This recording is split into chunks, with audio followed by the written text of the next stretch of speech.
राधे राधे दोस्तों, एक कुत्ते ने यमराज को सुनाई मनुष्य जीवन की कड़वी सच्चाई सुनकर आप भी चौंक जाएंगे। इस प्राचीन कथा में हम आपको बताएंगे कि कैसे एक कुत्ता यमलोक पहुंच जाता है और यमराज से, और यमराज उस शर्त में कुत्ते से हार जाते हैं और फिर यमलोक के सारे नियम बदलने पड़ते हैं।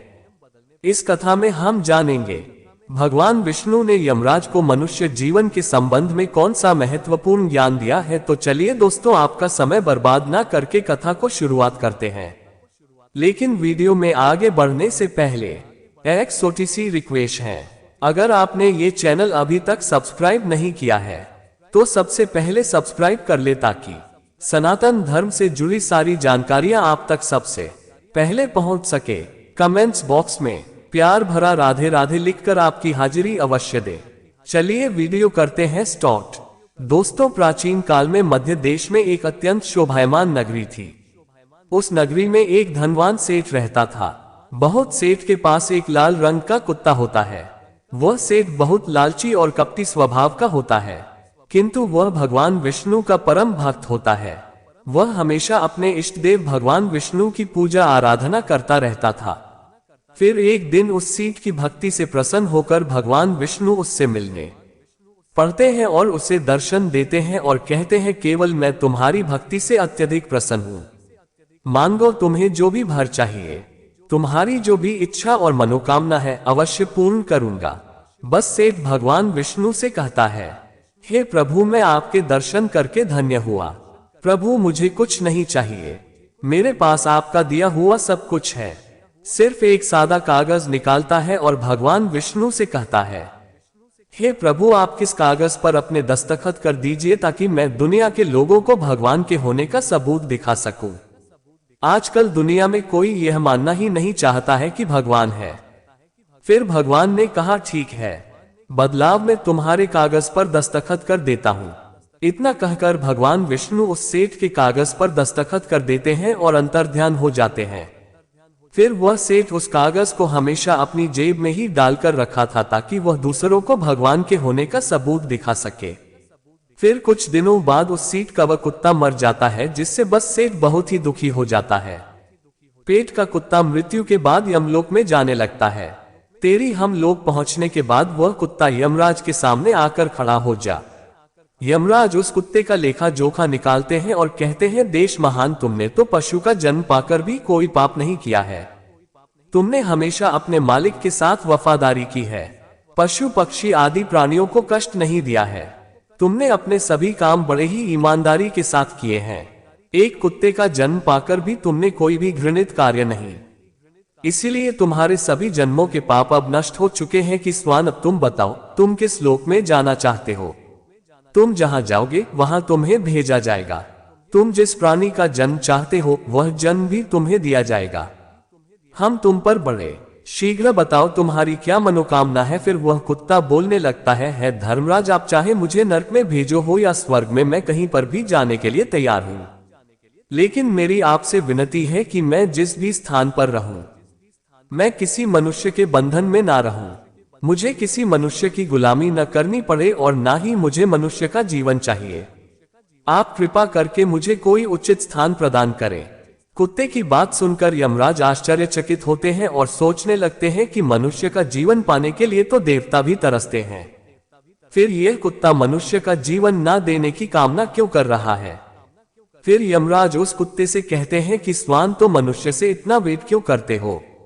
मनुष्य का जन्म पाने के लिए तो बड़े बड़े देवता भी तरसते हैं। पृथ्वी पर तो मनुष्य का जीवन ही सर्वश्रेष्ठ है। फिर क्यों तुम मनुष्य का जन्म नहीं पाना चाहते हो? इससे पहले तुम्हें कभी मनुष्य का जीवन नहीं मिला है, शायद इसीलिए तो मनुष्य जीवन के फायदे नहीं जानते हो। तुम एक बार मनुष्य का जीवन प्राप्त करके देखो, तुम्हें पता चलेगा कि उसके कितने 5 राज। की बात सुनकर वह कुत्ता कहता है, धर्मराज, मैं जानता हूं कि मनुष्य का जन्म कितना अनमोल है, लेकिन मनुष्य बड़ा ही स्वार्थी, धूर्त, कपटी और चालाक होता है। जब वह अपना मतलब देखने लगता है तो सही गलत सब कुछ भूल जाता है। किसी की नहीं होती, सारे संसार का धन भी उसे मिल जाए तो भी वह संतुष्ट नहीं रहता। उसकी भूख कभी नहीं मिटती है। मनुष्य बड़ा ही असंतोषी होता है। वह कारण ही दुखी रहने लगता है और दूसरों को भी दुख देने लगता है। मनुष्य मुझ जैसे बेजुबान जानवरों को अपना गुलाम बनाकर रखता है और अपना काम निकलवा। इतना ही नहीं, मनुष्य तो भगवान को भी धोखा देता है। इसीलिए मुझे मनुष्य जन्म नहीं चाहिए। यमराज कहते हैं, ये तुम क्या कह रहे हो? मनुष्य भगवान को धोखा भला कैसे दे सकता है? तुम जरा बताओ, मैं भी तो जानूं। फिर कुत्ता कहने लगता है, ये धर्मराज, मनुष्य जब मंदिर में जाता है तो स्वार्थी मन से भगवान की पूजा करता है। भगवान से कहने लगता है, हे भगवान, मेरा ये काम बना दो, मैं इतने पैसे चढ़ा लूंगा, दान धर्म करूंगा, भंडारा करूंगा, गरीबों को कपड़े दान करूंगा। लेकिन जब उसका काम पूरा हो जाता है तो वह सब कुछ भूल जाता है। आगे बढ़ने की होड़ में अपनों का ही शोषण करता रहता है, एक दूसरे की टांग खींचने में लगा रहता है। ना खुद ऊपर उठने का प्रयास करते हैं, ना दूसरों को उठने देते हैं, ना चैन से खाते हैं, ना खाने देते हैं।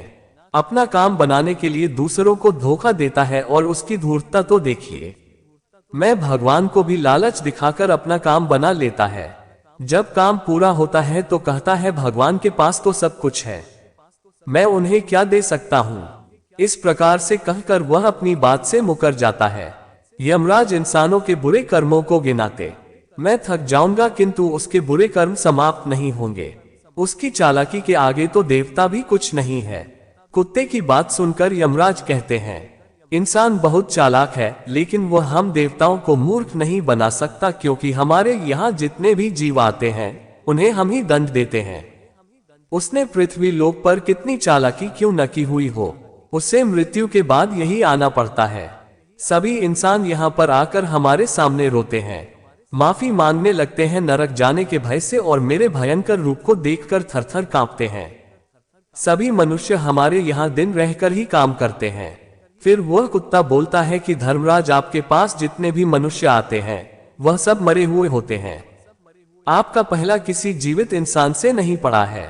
यदि आप किसी जीवित मनुष्य को यमलोक लेकर आओगे तब आपको पता चल जाएगा कि जीवित इंसान कितना खतरनाक होता है। उस कुत्ते की बात सुनकर यमराज स्वास्थ्य हुआ और गुस्सा भी आ गया। वे सोचने लगे, ये तो हमारे यहाँ पर आकर हमारा ही अपमान कर रहा है। इस तुच्छ कुत्ते को दिखाना होगा, हमारे सामने कोई इंसान कुछ भी नहीं है। इंसानों की चालाकी हमारे सामने नहीं चल सकती। इस बात को साबित करने के लिए यमराज अपने दूतों को बुलाते हैं और कहते हैं कि तू तो जाओ और इस कुत्ते के मालिक को जीवित ही उठाकर यमलोक लेकर आ जाओ। हम भी देखते हैं कि जीवित इंसान हमारे सामने क्या चालाकी कर। अगर यह कुत्ता गलत साबित होता है तो इसे अनेक वर्षों तक नरक में डाला जाएगा।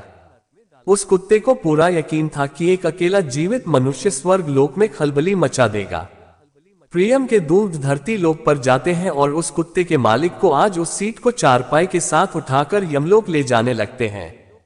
तभी बीच रास्ते में उस सीट की नींद खुल जाती है और वह देखता है कि दो अत्यंत दृष्ट पुष्ट सिंह वाले यमदूत उसे चारपाई के साथ उठाकर यमलोक ले जा रहे होते हैं। उसे टोनी यमदूत उसे पूछने लगे, यमदूत, क्या मेरी मृत्यु नींद में हो चुकी है? तब यमदूत कहने लगते हैं, नहीं मनुष्य, तुम अभी जीवित ही हो। फिर वह सेठ कहता है, फिर आप दोनों मुझे कहां ले जा रहे हैं? मैंने कौन सा पाप किया है? यम के दूत को सेठ को सारी कहानी बता देते हैं और कहते हैं, तुम्हारे कुत्ते ने यमराज से कहा है कि जीवित बहुत चालाक होता है, इसीलिए इस बात का परीक्षण करने के लिए यमराज ने आपको जीवित ही यमलोक लाने के लिए कहा है। उस सेठ को पूरी बात समझ में आती है और वह कुछ देर लगता है और फिर तुरंत उसकी जेब में रखा हुआ वह कागज निकालता है जिस पर भगवान विष्णु ने दस्तखत किए हुए होते हैं। बहुत कागज पर कुछ लिख देता है और फिर से कागज को अपनी जेब में रख लेता है। यमदूत कुछ सेठ को लेकर यमराज के दरबार में उपस्थित हो जाते हैं। पेट को देखते ही यमराज दौड़ दौड़ से हंसने लगते हैं और सोचने लगते हैं, ये तुच्छ मनुष्य भला मेरा क्या बिगाड़ पाएगा। फिर वह सेठ जाकर यमराज के सामने खड़ा हो जाता है और अपनी जेब से वह कागज यमराज को देता है। जब यमराज उस कागज को खोलकर पढ़ने लगते हैं तो वे तुरंत ही सिंहासन से उठकर खड़े हो जाते हैं और उस सेठ को सिंहासन पर बिठाकर खुद उसके स्थान पर खड़े हो जाते हैं। इसे देखकर यमराज के सभी दूत चौंक जाते हैं, सोचने लगते हैं, यमराज ये क्या कर रहे हैं? एक मानव को अपने सिंहासन पर बैठा रहे हैं, यह जरूर कोई पहुंचा हुआ इंसान लगता है। पेट अभियानपुरी का राजा बन जाता है। यमराज भी उसका आदेश मानने के लिए विवश हो जाते हैं। फिर वह शेर सिंहासन पर बैठते ही हम लोग के सभी कानून बदल देता है और यमराज को ही हम लोग के द्वार का पहरेदार बना देता है। फिर बस सेठ सोचने लगता है, जब मैं मर जाऊंगा तो मुझे भी यहाँ पर आना पड़ेगा और मेरे पाप कर्मों के कारण मुझे भी ना डाला जाएगा। इसलिए उस सेठ ने नरक में पड़े सभी प्राणियों को स्वर्ग में डालने का आदेश दिया और नरक का द्वार हमेशा के लिए बंद कर दिया और फिर सभी हिंदुओं को आदेश दिया कि आज के बाद किसी भी प्राणी को नरक में नहीं डाला जाएगा, सभी प्राणियों को स्वर्ग में ही भेजा जाए। सेठ के इस आदेश को सुनकर स्वर्ग लोक में सभी देवता हैरान हो गए, लेकिन वह कर भी क्या सकते थे। आदेश से हम लोग के राजा ने दिया था, इसीलिए चुपचाप सभी उसका पालन करने लगे। स्वर्ग लोक का संतुलन पूरी तरह से बिगड़ गया। धीरे धीरे स्वर्ग लोक में जीवों की भीड़ बढ़ने लगी, जिनकी सेवा करके स्वर्ग लोक के कर्मचारी और अप्सराएं परेशान होने लगे और सोचने सारे जीवों की सेवा कैसे कर पाएंगे। उधर में कुत्ता सोचने लगा, यमराज को जीवित मनुष्य को यमलोक में लाना कितना महंगा पड़ गया। सेठ जी ने सब कुछ बदल दिया है, ऐसा कैसे हुआ। फिर वह कुत्ता अपने सेठ के पास गया और पूछने लगा, सेठ जी आपने ये सब कैसे किया? अब तो आप हम लोग के राजा बन गए हैं, अब मैं सारे जीवन आपका बनकर रहूंगा, कृपया आप मुझे बताइए कि आपने ये सब कैसे किया।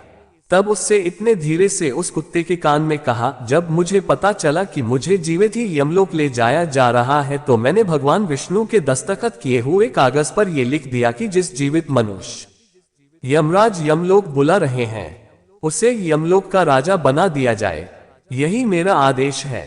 उस कागज पर भगवान विष्णु के दस्तखत देखकर यमराज को लगा कि यह भगवान विष्णु का ही आदेश है, तो उन्होंने बिना विचार किए ही मुझे यमलोक का राजा बना दिया। सेठ की बात सुनकर वह कुत्ता बहुत खुश हुआ और सोचने लगा, इंसानी दिमाग चाहे जहां भी रहे और आप तो करेगा ही।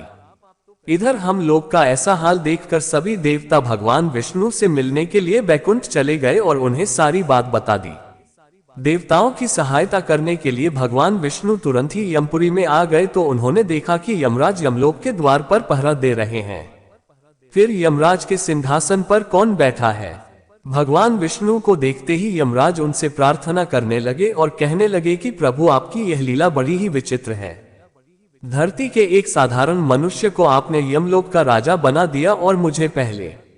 भगवान विष्णु यमराज से कहते हैं कि धर्मराज यह मैंने नहीं किया है, ये तो मनुष्य के चालक दिमाग का कमाल है।